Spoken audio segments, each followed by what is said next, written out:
बिस्मिल्लाहिर्रहमानिर्रहीम। हमारा last topic चल रहा है फैक्टर्स ऑफ परसेप्शन, जिसमें हमारे जो फैक्टर्स ऑफ परसेप्शन उन्हें 3 हिस्सों में डिवाइड किया गया था, जैसे ऑब्जेक्टिव फैक्टर्स, सब्जेक्टिव फैक्टर्स और सोशल फैक्टर्स। ऑब्जेक्टिव फैक्टर्स को हमने 2 लेक्चर्स में कंप्लीट किया और आज हमने सब्जेक्टिव फैक्टर्स को डिस्कस करना है। अब सब्जेक्टिव फैक्टर्स कौन से होते हैं, आइए इसे देखते हैं। अब सब्जेक्टिव जो फैक्टर्स है वो कहते हैं we are likely to perceive movement, change and contrast and so on because they compel us to pay attention of their own accord, but perception also depends on many other factors. Usually we make selection deliberately, sometimes we do it more or less unconsciously. अब इसमें ये कहा जाता है कि factors जो कि related होते हैं इंडिविजुअल के साथ, जिसे वो परसीव्स करता है, तो उन्हें हम सब्जेक्टिव फैक्टर्स कहते हैं। यानी ऐसे फैक्टर्स जो किसी भी इंडिविजुअल्स के साथ जो है वो रिलेट करते हैं और वो जैसा वो परसीव करते हैं उसे हम सब्जेक्टिव फैक्टर्स कहते हैं। अब हर इंडिविजुअल जो है उसका एक अपना स्टाइल है, उसकी अपनी प्रेफरेंसेस है, उसका अपना एक मिजाज है, उसकी अपनी पसंद नापसंद है, उसकी अपनी चॉइसेस हैं, तो जो कि इफ़ेक्ट करती हैं पर्सन की परसेप्शन को, इंडिविजुअल की परसेप्शन को इफ़ेक्ट कर रही होती हैं। अब सम टाइम कहते हैं कि अटेंशन जो है वो ऐसे डिटरमाइंड चीज़ों को नहीं करती जो physically characteristics of the stimuli, जो जिसकी फिज़िकली करेक्टरिस्टिक्स ऑफ स्टिमुली हो, but by the characteristics of the perceiver. और ये डिपेंड कर रही होती है कि जो परसीवर की करेक्टरिस्टिक्स है वो उसके मुताबिक, वो अपनी चॉइसेस के मुताबिक जो है किसी भी स्टिमुलस को परसीव कर रहा होता है। बाज़ दफ़ा चीज़ें जो हैं वो स्टिमुलस करेक्टरिस्टिक्स पे डिपेंड करती हैं कि वो किस तरह से परसीव हो रही हैं, और बाज़ दफ़ा परसीवर की करेक्टरिस्टिक्स जो हैं उस पर डिपेंड करता है कि जो स्टिमुलस परसीव हो रहा है वो किस तरह से परसीव किया जा रहा है, या इंडिविजुअल किस तरह से परसीव कर रहा है। तो ऐसे जो सब्जेक्टिव फैक्टर्स होते हैं उसमें परसीव करने वाला यानी परसीवर जो होता है उसका एक अपना अंदाज़ होता है किसी चीज़ को परसीव करने का, उसका एक अपना स्टाइल है या उसका अपने एक लाइफ स्टाइल है, उसकी अपनी प्रेफरेंसेस और अपनी चॉइसेस हैं, तो उसके मुताबिक जो है वो चीज़ों को परसीव कर रहा होता है, तो इसे हम सब्जेक्टिव फैक्टर्स कहते हैं। अब नेक्स्ट हमारे पास है मोटिवेशन, कि motivation is a set of conditions initiating, directing and maintaining behavior towards a goal. अब जब हम कोई अपनी ज़िंदगी का मकसद बनाते हैं तो उसके पीछे मोटिवेशन बड़ा अहम किरदार अदा करती है। तो अब हमें अपने गोल को अचीव करने के लिए हमारे अंदर मोटिवेशन लेवल का होना बहुत ज़रूरी है, कि हमारी जितनी अच्छी मोटिवेशंस होगी, हमें जितनी अच्छी उस चीज़ के बारे में तहरीक मिल रही होगी, हमारा जितना अच्छा उसके बारे में इंटरेस्ट कायम होगा, हम उतनी जल्दी अपने उस गोल को अचीव कर सकेंगे और उतना अच्छे तरीके से अचीव कर सकें। तो मोटिवेशन का क्या काम होता है कि वो डायरेक्ट यानी डायरेक्शन देता है इंडिविजुअल को, या उसके उसके अंदर एक ऐसा बिहेवियर मेंटेन करता है ताकि वो अपने गोल को अचीव कर सके या उसको उसके गोल की तरफ लेकर जाता है। Some motivation is unlearn and some motivations जो हैं आर बेस्ड ऑन लर्निंग, यानी कुछ मोटिवेशंस जो होती हैं वो अनलर्न होती हैं और कुछ जो हैं वो लर्न की हुई होती हैं। अब अनलर्न जो मोटिवेशंस होती हैं वो कौन सी होती हैं, जो इंसान जो पैदा, अब अनलर्न में क्या होता है कि वो मोटिवेशंस होती हैं जो इंसान पैदाइशी तौर पर सीख कर आता है या पैदाइशी तौर पर उसके अंदर मौजूद होती हैं, जिसमें आपको भूख लगना, प्यास लगना, नींद का आना, पेन का फील होना, तो ये सारी चीज़ें जो हैं ये अनलर्न मोटिवेशंस कहलाती हैं। जबकि लर्न मोटिवेशन वो होती हैं जो इंसान खुद से सीखता है अपने इंटरेस्ट के अकॉर्डिंग। तो it is the principal factor by which individual sees और listen what he want to do. अब इन केस ऑफ, जैसे अब उन्होंने एग्जांपल दी है कि in case of watching a football match on TV, जब आप टीवी के ऊपर कोई मैच, कोई भी क्रिकेट मैच देख रहे हैं, फुटबॉल मैच देख रहे हैं, तो वो देखने वाले डिफरेंट व्यूवर्स होते हैं और डिफरेंट टाइप की उनकी परसेप्शन होती है। कुछ लोग ऐसे होते हैं जिनका इंटरेस्ट इस चीज़ में होता है कि कौन सी टीम जो है वो जीत रही है और कौन सी टीम हार रही है। और कुछ लोग ऐसे होते हैं जो हारने वालों को बुरा भला कह रहे होते हैं, और कुछ लोग ऐसे होते हैं जो क्रिटिसाइज़ करते हैं कोच को या टीम को भी क्रिटिसाइज़ कर रहे होते हैं। कुछ लोग अप्रिशिएट करते हैं गेम प्लान को, और कुछ लोग जो हैं वो रेफरी को या जो गोल कीपर होता है उससे जो है वो उसको डिस्कस कर रहे होते हैं। तो इस तरह से जो है व्यूवर्स जो है वो वही चीज़ डिफाइन कर रहे होते हैं या उसी चीज़ को बता रहे होते हैं जो वो देख रहे होते हैं या वो जो देखना चाहते हैं, जिस चीज़ पे उनका फोकस है, जिस चीज़ में उनका इंटरेस्ट है। तो इस तरह से हमारे पास तीसरे नंबर पे है परसेप्चुअल सेट। अब परसेप्चुअल सेट क्या होता है? परसेप्चुअल सेट जो है वो एक ऐसी कह लें कि टेम्परेरी रेडीनेस का नाम है, यानी टेम्परेरी तैयारी करना, किसी भी स्टिमुलस को परसीव करना या परसीव करने के लिए एक ऐसे ख़ास किस्म के स्पेसिफिक किस्म वे में, यानी set is a temporary readiness to perceive or react to a stimulus in a particular way. There are three types of set. अब इसके जो सेट है वो तीन टाइप्स के होते हैं। Number 1 motor set, number 2 mental set, number 3 perceptual set. अब मोटर सेट सबसे पहले हम डिफाइन करेंगे। अब मोटर सेट क्या है? मोटर सेट जो है is a readiness to make a quick prepared response. यानी मोटर सेट क्या है कि वो एक ऐसी तैयारी का नाम है जो कि आपने किसी भी स्टिमुलस को दे के क्विक रिस्पॉन्स के लिए अपने आप को तैयार करना है।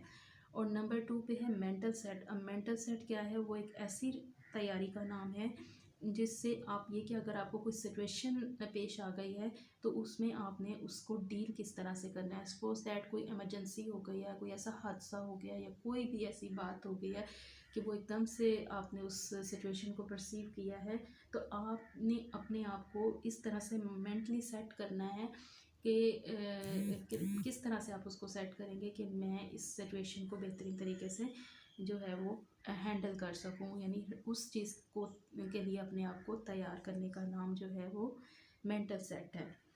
नंबर 3 पे आता है अ परसेप्चुअल सेट। परसेप्चुअल सेट क्या है? वो भी एक ऐसी तैयारी का नाम है जिसमें आप डिटेक्ट करते हैं एक पार्टिकुलर स्टिमुलस को इन अ गिवन कॉन्टेक्स्ट। यानी कि एक ऐसा पैटर्न यानी आपको दिया गया होता है जिसमें आप अपने माइंड की जो है वो परसेप्चुअली जो है वो आप अपने आप को तैयार करते हैं डिटेक्ट करने के लिए। जिसमें यूँ आप एग्जांपल ले सकते हैं कि एक मदर जो है वो इस परसेप्चुअली सेट होती है to hear the cries of her child. यानी बच्चा रोता है तो वो उसे अपने बच्चे की आवाज़ की पहचान का पता होता है। ज़रा से भी आवाज़ उसके कान में पड़ती है, फ़ौरन पहचान जाती है कि उसका बेटा या बच्चा जो भी है वो रो रहा है। तो क्योंकि वो ऑलरेडी बच्चे की आवाज़ को परसीव कर चुकी है, वो पहचानती है, यानी वो चीज़ जो ऑलरेडी आपने परसीव की हुई है, उसका एक्सपीरियंस हुआ हुआ है, तो वो आप जब उसकी आवाज़ सुनते हैं या उसको आप देखते हैं तो ऑलरेडी आपके अंदर वही परसेप्चुअल सेट चलना शुरू हो जाता है, जो कि आपके अंदर एक इमेज बना हुआ है उसके बारे में।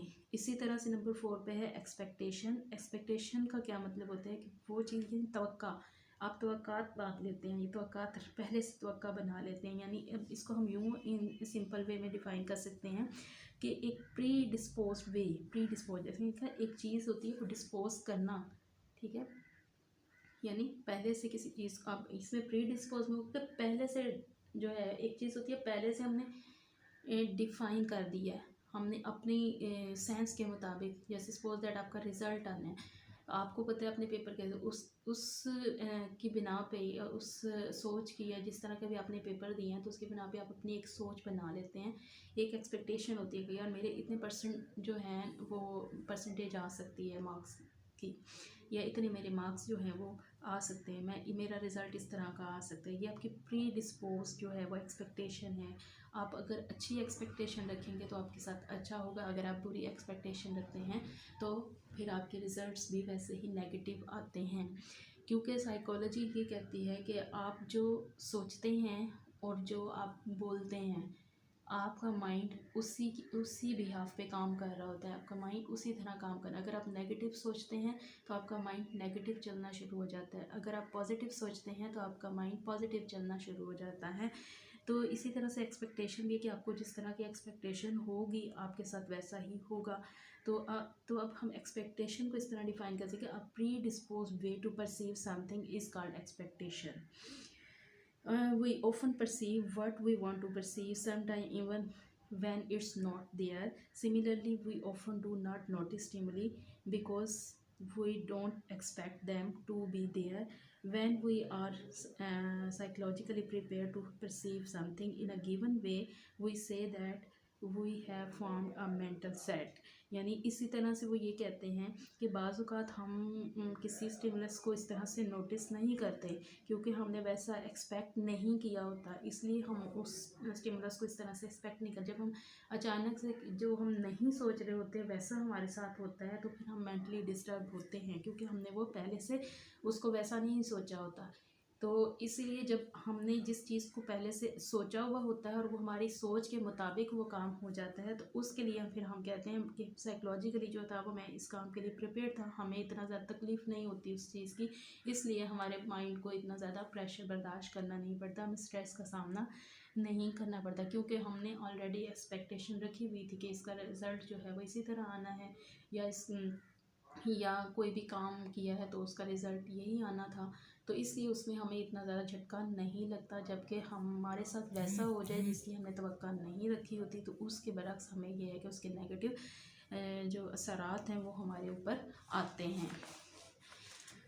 इस तरह से हमारे पास्ट एक्सपीरियंसेस हैं तो वो कहते हैं when we are paying attention due to motivation and expectation. जब हम अटेंशन देते हैं मोटिवेशन की वजह से या एक्सपेक्टेशन की वजह से तो we come that our perception is being influenced by our past experiences. क्योंकि हमारी जो परसेप्शन है वो असरअंदाज होती है हमारे पास्ट एक्सपीरियंसेस से. Much of our motivation comes from past experience. और हमारी जितनी भी मोटिवेशन है वो हमें पास्ट एक्सपीरियंसेस से मिलती है क्योंकि अगर हमारे एक्सपीरियंस अच्छे हुए होते हैं तो वो हमारे लिए जो नेक्स्ट उस काम को करने के लिए जो है मोटिवेशन जो है वो पॉजिटिव होगी. अगर हमने उसके लिए हमारे जो पास्ट एक्सपीरियंस है उस काम के लिए अच्छे नहीं है तो हमारी जो है वो एक्सपेक्टेशन कह लें या हमारी उसके लिए परसेप्शन जो है वो मोटिवेशन जो है वो नेगेटिव होंगी क्योंकि हमारा उस चीज़ से रिलेटेड हमारा कोई अच्छा एक्सपीरियंस नहीं रहा. तो इस वजह से जो है हमारी जितने भी एक्सपेक्टेशंस कह लें, हमारी जितने भी मोटिवेशंस जो है वो हमारे पास्ट एक्सपीरियंस की बिहाफ पे बनते हैं. इसमें आप यूँ कह सकते हैं कि जैसे आपने किसी अपने कज़न को देखा कि वो डॉक्टर बना है तो आपने वहाँ से जो है मोटिवेशन ली कि यार ये डॉक्टर बना है तो मुझे इसकी पर्सनैलिटी अच्छी लगती है, आप उसको फॉलो करते रहे. तो आप उसको फॉलो क्योंकि वो आपका पास्ट एक्सपीरियंस था कि आपने उसको देखा कि वो एक लेवल पे पहुँच गया, उसकी कोई पर्सनैलिटी, उसका कोई नाम है. अब आप उसी को फॉलो करते हुए उसी फील्ड को अपनाना चाहते हैं क्योंकि वहाँ आपने देखा था कि आपका बहुत अच्छा एक्सपीरियंस रहा, आपने उसको देखा, आपको अच्छा लगा, आपके अंदर मोटिवेशन लेवल आया, आपने वैसे ही काम करना शुरू किया और एक दिन आप भी कामयाब हो गए. तो इसी तरह से कहते हैं जितनी भी एक्सपेक्टेशंस होती हैं वो पास्ट एक्सपीरियंस की बेस पे डेवलप हो रही होती हैं. तो we expect to perceive what we have perceived in the past in similar circumstances. वो कहते हैं कि हमारी यही एक्सपेक्टेशन होती है कि हम किसी भी चीज़ को जब परसीव करते हैं, किसी भी स्टिमुलस को परसीव करते हैं तो हमारा उसमें पास्ट जब हम देखते हैं कि जब पहले ऐसे सर्कमस्टेंसेस थे या पहले ऐसे हालात में जब इस तरह की सिचुएशन क्रिएट हुई थी तो हमारा क्या एक्सपीरियंस रहा था. तो अगर अब भी हम इस चीज़ को करेंगे तो फिर हम अगर आपका वो एक्सपीरियंस अच्छा रहा था, सपोज दैट आपने कोई बिज़नेस पहले किया तो उसमें आपको नुकसान हो गया या उसमें आपको फ़ायदा हो गया बहुत ज़्यादा, तो कुछ अर्सा आपने उस बिज़नेस को ड्रॉप कर दिया लेकिन अब दोबारा से उसी काम को बिज़नेस को स्टार्ट करना चाहते हैं तो आप पास्ट एक्सपीरियंस देखेंगे कि यार मेरा एक्सपीरियंस इस काम में बहुत अच्छा है तो आप मुझे इसमें बड़ा फ़ायदा होता है, तो आप उसी चीज़ को लेके दोबारा आप वही काम करेंगे तो आपके लिए वो फ़ायदेमंद होगा. तो our past experiences guide where to look and what to look for. तो ये जो पास्ट एक्सपीरियंसेस हैं वो हमें गाइड करते हैं कि हमें क्या देखना है या हम क्या देखना चाह रहे हैं, तो किस तरह से हमने किसी चीज़ को देखना है. ये सारी की सारी जो लर्निंग है वो हमें पास्ट एक्सपीरियंस से आती है. नेक्स्ट है हमारे पास अटेंशन. अब अटेंशन क्या है, वो कहते हैं when we have no choose when sorry when we have to choose between different stimuli, जब हमें कोई चीज़ चूज़ करनी होती है डिफरेंट स्टिमुलस से, तो we pick some cues and filter out, filtering process is attention. अब इसमें वो ये कहते हैं कि बहुत सारे हमारे सामने स्टिमुलस पड़े होते हैं या बहुत सारे स्टिमुलस होते हैं, तो अब हमारी नज़र जो है वो सारी चीज़ों पे तो नहीं जा रही होती।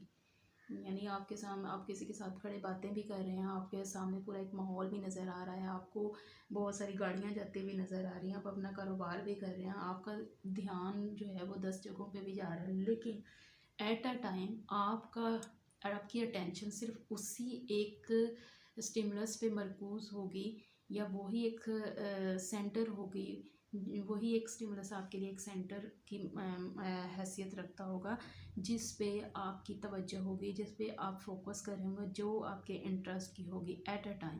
ठीक है, तो वो उस चीज़ को हम कहते हैं अटेंशन, क्योंकि एक टाइम में आप एक चीज़ को अटेंशन दे सकते हैं, बहुत सारी चीज़ों को अटेंशन नहीं दे सकते, तो आप उसी चीज़ को अटेंशन देंगे जिस पे आपका फोकस होगा। इसी तरह से नेक्स्ट हमारे पास है इंटरेस्ट। अब इंटरेस्ट भी बड़ी एक इम्पॉर्टेंट फोर्स होती है हमारे पास, जिसकी वजह से हम कुछ ऑब्जेक्ट्स जो हैं उनको हम जो परसीव कर रहे होते हैं। Interest can be a natural और लर्न, यानी नेचुरल भी हो सकते हैं, लर्न भी हो सकते हैं, but it determine our perception what we watch on TV, कि हम टीवी पर क्या देख रहे हैं, हम ये हमारा इंटरेस्ट है, हम वही चीज़ देखेंगे ना जो हमारे इंटरेस्ट की होगी। अगर हमें स्पोर्ट्स पसंद है तो हम स्पोर्ट्स का चैनल लगाएंगे, कुछ लोग हैं जो मूवीज़ का चैनल पसंद है तो वो मूवीज़ देख रहे होते हैं, कुछ लोग हैं जिनको कोई इस्लामिक चैनल पसंद है तो उससे रिलेटेड, यानी आपका जैसा इंटरेस्ट होगा आप टीवी पे वही प्रोग्राम लगा के, उसी टाइप के प्रोग्राम या चैनल को लगा के आप देख रहे होंगे। इसी तरह से जब आप कोई न्यूज़पेपर पढ़ते हैं तो वो न्यूज़पेपर जो है इंडिकेट आवर इंटरेस्ट होगी, हमारे इंटरेस्ट को शो कर रहा है कि हम अब उसमें डिफरेंट किस्म की जो हैं वो न्यूज़ होती हैं अखबार में, स्पोर्ट्स कि आप कौन सा पेज देखना चाह रहे हैं। इसमें स्पोर्टमैन का पेज होता है, राइटर का, पोइट का, पॉलिटिशियन का, म्यूजिशियन का, आर्टिस्ट का, डॉक्टर और इंजीनियर परसीव्स। अब उसमें ये है कि आपका एक डेजिग्नेशन है, आप डॉक्टर भी हैं, पॉलिटिशियंस भी हैं, आप म्यूजिशियन हैं, आर्टिस्ट हैं, राइटर हैं, पोइट हैं या स्पोर्ट्समैन हैं, यानी जिस भी आपका किसी भी प्रोफेशन से आपका ताल्लुक़ है, तो वो अपने अपने एक अंदाज के मुताबिक न्यूज़पेपर को पढ़ेगा, जो चीज़ उसके इंटरेस्ट की होगी वो उस चीज़ को पढ़ेगा। पोइट है तो वो जाहिर सी बात है वो शायरी के पेज को ज़्यादा लाइक करेगा, स्पोर्टमैन है तो वो स्पोर्ट के पेज को ज़्यादा लाइक करेगा, वो स्पोर्ट को देखे के पेज को लाइक करेगा। तो इसी तरह से डॉक्टर हैं, इंजीनियर हैं, वो अपनी अपनी परसेप्शन के एतबार से अपनी इंफॉर्मेशन को हासिल करेंगे। तो ये सारा कुछ जो है वो सिर्फ़ और सिर्फ जो है इंटरेस्ट की बेस पे हो रहा होता है। इसी तरह से एटीट्यूड है, एटीट्यूड क्या कहता है कि all of us have different set of positive और नेगेटिव एटीट्यूड, यानी हम में से हर एक के जो है वो नेगेटिव एटीट्यूड्स भी होते हैं, पॉजिटिव एटीट्यूड्स भी होते हैं, and we behave accordingly, likewise we perceive the word according to our attitudes, यानी हम जो है वो चीज़ों को वैसे ही परसीव कर रहे होते हैं जिस तरह से हमारा बिहेव होता है। अगर हम ज़्यादा नेगेटिव होते हैं तो हम दुनिया को नेगेटिवली परसीव कर रहे होते हैं, और अगर हम ज़्यादा पॉजिटिव होते हैं तो हम दुनिया की हर चीज़ को पॉजिटिवली जो है वो परसीव कर रहे होते हैं। तो इसी तरह से उन्होंने एग्जांपल इसमें दी है प्रेजुडाइज की। प्रेजुडाइज कहते हैं तासुब करने को। Is the best example that a prejudice person perceive the world as he want to do. अब इसमें प्रेजुडाइज यानी तासुब करने वाला जो पर्सन होगा वो चीज़ों को या दुनिया को वैसे ही परसीव करेगा जिस तरह से वो परसीव करना चाहता है, उसको चीज़ें वैसे ही दिखाई देंगी, क्योंकि वो वैसे ही उसने एक माइंड सेट बना लिया अपने माइंड का, और वो माइंड सेट उसने नेगेटिव बना लिया, लिहाजा इस वजह से चीज़ें उस रियलिटी में नेगेटिव नहीं है लेकिन उसको नेगेटिव दिखाई दे रही हैं, क्यों कि उसका एटीट्यूड नेगेटिव है। इसी तरह से हमारे पास आ जाती है पर्सनल एट्रीब्यूट्स। अब पर्सनल एट्रीब्यूट्स क्या होते हैं कि लाइक एटीट्यूड और interest individual has some person qualities, यानी एटीट्यूड की तरह इंटरेस्ट की तरह जो है इंडिविजुअल की कुछ पर्सनल क्वालिटीज़ होती हैं जो कि डिटरमाइन कर रही होती हैं या इफ़ेक्ट कर रही होती हैं उसकी परसेप्शन को। परसेप्शन जो है किसी भी बंदे की, जो कि देखें सपोज एक बंदा ऑप्टिमिस्ट है या जॉली है, हेल्पफुल है, ब्रेव है, फ्रेंडली है, तो वो जो है वो किसी भी चीज़ों को परसीव करेगा तो वो डिफरेंटली परसीव करेगा एज़ कम्पेयर टू जो कि पैसिमिस्ट है। पैसिमिस्ट जो है या फिर सैड है, डिप्रेस्ड है एंड एनजाइटी पर्सन है, या जिसको भी एनसिस हुआ हुआ है या एनजाइटी हुई हुई है, तो वो बंदा जो है वो नेगेटिवली चीज़ों को परसीव करेगा, जबकि पॉजिटिव शख्स जो होगा वो पॉजिटिवली चीज़ों को परसीव, क्योंकि उसके जो बिहेवियर है, उसका जो एटीट्यूड है वो खुश रहने वाला है, पुरुमीद बंदा है, दूसरों की हेल्प करना उसको अच्छा लगता है, बहादुर है, फ्रेंडली है, इसलिए उसको वो जो चीज़ों को परसीव कर रहा है तो वो पॉजिटिवली कर रहा है। इस तरह से जो बंदा पैसिमिस्ट है, यानी कि वो बहुत ज़्यादा जो है मायूस कुन है,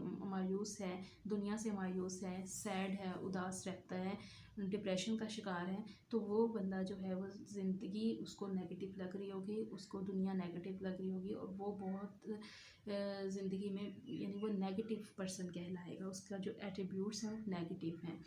इमोशनल स्टेट, इसके बाद नेक्स्ट रहता है इमोशनल स्टेट। वो कहते हैं कि if the observer in is in emotional state में होता है, वेदर एंगर, फियर और rage, he will perceive only the relative factor, वो सिर्फ वही फैक्टर्स, वही उसी फैक्टर को परसीव कर रहा होगा जिस टाइम वो जिस स्टेट में है, यानी इमोशनल स्टेट में उसके पास ये नेगेटिव इमोशंस आ रहे हैं, जिसमें एंगर जो है वो नेगेटिव इमोशन है, फियर जो है नेगेटिव इमोशन है।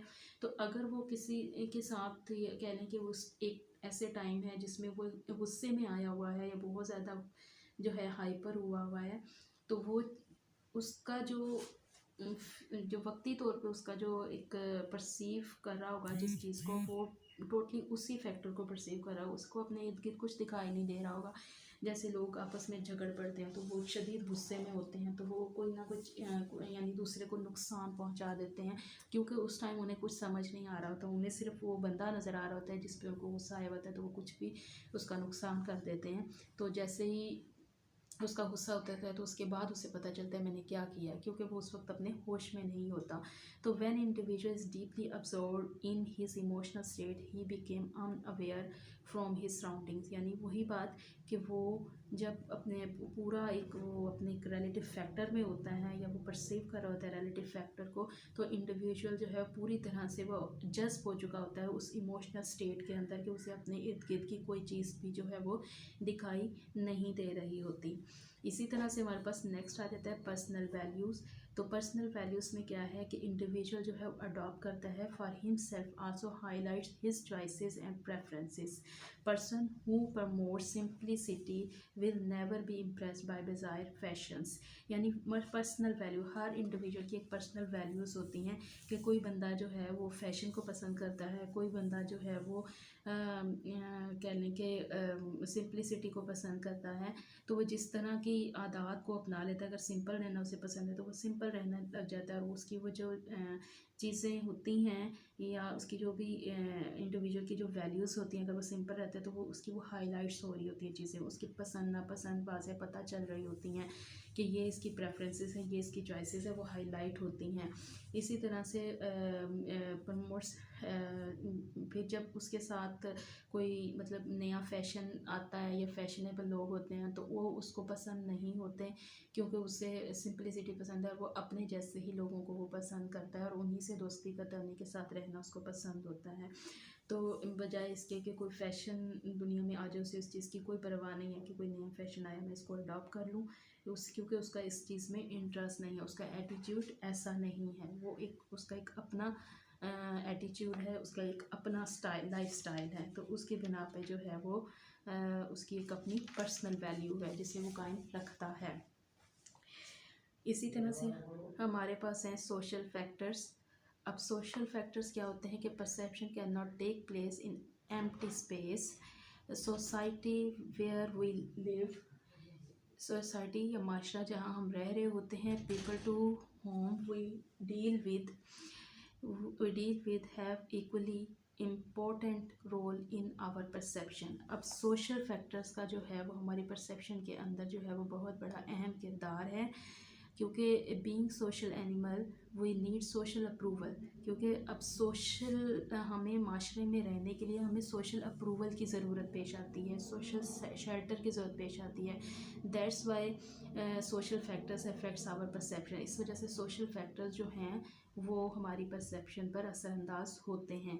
Cultural factor are common heritage with no one can deny, यानी जो कल्चरल फैक्टर्स होते हैं वो जैसे कि हमारे कहने के जो विरसे में मिलते हैं या विरासत में हमें जो कुछ फैक्टर्स या कल्चर मिलते हैं तो वो हमारी पर्सनैलिटी पे बहुत ज़्यादा असरअंदाज होते हैं, उससे कोई भी इनकार नहीं कर सकता। अब सोशल फैक्टर में सबसे पहली बात आती है सोशल वैल्यूज़ की। वो कहते हैं every society has its own norms for good and bad. अब वो कहते हैं कि हर सोसाइटी जो है वो उसके एक अपने नॉर्म्स होते हैं या अच्छाई और बुराई के रिवॉर्ड पनिशमेंट और अपने उनके एक असूल और ज़वाबित होते हैं जिसमें वो रिवॉर्ड या पनिशमेंट देते हैं। इंडिविजुअल आल्सो ओबे देम, इंडिविजुअल को जो है उन्हें ओबे भी करना पड़ता है और likewise his perception is influence, इस वजह से उनकी परसेप्शन जो है वो उसके ऊपर असरअंदाज भी होती है। अब सोशल बिलीव्स क्या होते हैं? सोशल बिलीव कहते हैं individual follow social believes of his society, यानी अपनी सोसाइटी के सोशल बिलीव्स पर भी इनको जो है वो फॉलो करने पड़ते हैं। They put remarkable impression on individual perception, और ये जो सोशल बिलीव्स होते हैं ये भी जो है बड़ा अहम किरदार अदा करते हैं इंडिविजुअल की परसेप्शन पर, बड़ा और बहुत अच्छा जो है वो इम्प्रेशन इस चीज़ का भी पड़ता है। इसी तरह से हमारे पास कस्टम एंड रिचुअल्स आ जाती हैं। अब कस्टम रिचुअल्स जो हैं वो क्या है, रस्म व रिवाज को कहा जाता है। वो कहते हैं some rituals are related to religion, कुछ हमारे ऐसे रस्म व रिवाज होते हैं जो हमारे रिलीजन से जिसका ताल्लुक होता है। और every individual worship according to his own faith, और हर इंडिविजुअल जो है वो अपने जो भी उसका अकीदा होता है उसके मुताबिक जो है वो अपनी इबादत करते हैं। दे कैन नॉट इग्नोर और avoid the Tatum and taboos of their culture, यानी अब टोटम कहते हैं सैम्पल्स को और टैबूज कहते हैं ममनू चीज़ों को, ऑफ देयर कल्चर, यानी कि वो या इग्नोर नहीं कर सकते, अवॉइड नहीं, अगर वो करना चाहते भी हैं किसी चीज़ को इग्नोर करना भी चाहते हैं या अवॉइड भी करना चाहते हैं तो वो कर नहीं पाते, क्योंकि वो उनके साथ उनके कल्चर से जुड़ी हुई होती हैं, उनके माशरे के साथ जुड़ी। अगर कोई होता है कि कोई बाहर सपोज दैट कि कोई ऐसा बैकवर्ड एरिया है जहाँ पे जो है वो अक्सर फ़ीमेल को पढ़ाना नापसंद किया जाता है, तो कोई वहाँ से बगावत करे और निकले और अपने बच्चों को या बच्चियों को पढ़ाना शुरू कर दे, तो वो जो माशरा है वो सोसाइटी जो है वो उस बंदे के पीछे पड़ जाती है। वो कहते हैं कि इसने बगावत किया है, इसने हमारे सोशल नॉर्म्स के ख़िलाफ़ काम किया है। तो इसी तरह से वो कहते हैं so customs and rituals are taken for granted and people accept them, कि इसी तरह से होता है कि ये जो भी रस्म रिवाज होते हैं ये लोगों को एक्सेप्ट करने पड़ते हैं। सोशल नॉर्म, अगर तो वो उस माशरे में रहते हैं तो सोशल नॉर्म्स नेक्स्ट है हमारा, उसमें है some social norms have the flexibility, कुछ सोशल नॉर्म्स ऐसे होते हैं जिसकी जो कि फ्लेक्सिबल होते हैं, और समटाइम्स जो है they are not follow strictly, कुछ जो है उसमें बाज़ औक़ात जो है इतनी स्ट्रिक्टली फॉलो नहीं किए जाते। इवन इंडिविजुअल्स नॉट पनिश, यहाँ तक कि उसे सज़ा भी नहीं दी जाती। Even then individual follow 3 types of norms to be socially approved. अब इसी तरह से नेशनल लॉज की बात आ जाती है, तो individual is punish when he violets the national law, यानी इसमें क्या होता है कि नेशनल लॉ तो एक बहुत इंपॉर्टेंट चीज़ होती है कि जब आप अपने नेशनल लॉ को तोड़ते हैं तो उसमें इंडिविजुअल को क्या है कि सज़ा भी दी जाती है। So to avoid punishment individual follow them, individual जो है पनिशमेंट से बचने के लिए उन्हें फॉलो भी करता है। सो इज़ इट परसेप्शन, ये उसकी परसेप्शन है। सो इज़ हिज परसेप्शन, ये उसकी परसेप्शन है। Which is according to their rules and regulation, जो कि उसके रूल्स और रेगुलेशन के मुताबिक होती है।